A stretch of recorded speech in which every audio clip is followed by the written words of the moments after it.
여러분 안녕하십니까? 비상계엄 직전 내란 세력이 선관위 직원들을 감금한 뒤 부정선거를 인정시키겠다며 야구방망이 등을 준비하고 HID 요원들까지 동원했던 것 기억하십니까? 당시 특수임무 수행 요원들의 개인정보가 민간인 노상원 씨에게 통째로 넘어간 것도 문제가 됐는데 이 같은 군사기밀 유출 혐의를 특검이 김용현 전 국방장관에게도 적용 검토하는 것으로 확인됐습니다. 김 전 장관에 대한 구속기한이 한 달 앞으로 다가왔지만 1심 선고는 나지 않는 가운데 수사의 귀추가 주목됩니다. 첫 소식 군하연 기자의 단독 보도입니다. 비상계엄 선포를 불과 2달 앞두고 물밑 작업이 한창이던 지난해 10월. 노상원 전 정보사령관이 문상호 당시 정보사령관에게 대규모 탈북 징후가 있으니 임무 수행을 잘할 수 있는 인원을 선발하라고 지시합니다. 하지만 진짜 목적은 부정선거 의혹 등을 수사한다며 선관위 직원들을 신문할 제2수사단 구성이었습니다. 문 전 사령관은 특수임무를 수행하는 HID 요원을 포함해 정보사 요원 46명의 인적 사항을 정리해 넘겼습니다.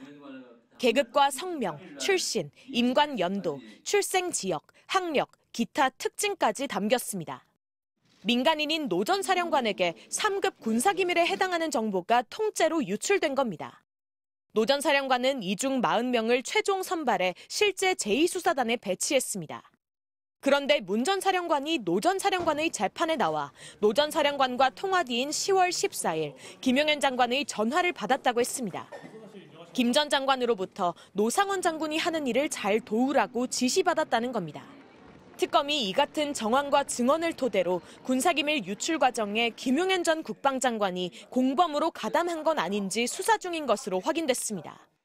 이미 개인정보보호법 위반 혐의로 기소돼 다음 달 선고를 앞둔 노 전 사령관도 재판 과정에서 줄곧 김용현 전 장관의 명령과 지시에 따른 것이라며 개인정보 누설이라는 의식이 없었다고 주장해왔습니다.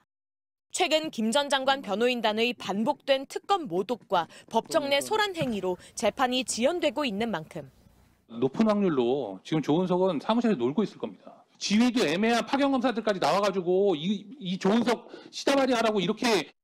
특검은 구속 추가 연장을 염두에 두고 군사기밀 누설 및 개인정보보호법 위반 혐의 적용을 검토하고 있습니다. 특검은 또 김 전 장관 변호인 측의 법정 소란 소동, 특검을 상대로 한 모욕적 언사 등 자료를 수집해 변호사협회에 보낼 계획이라고 밝혔습니다. MBC 뉴스 군하연입니다.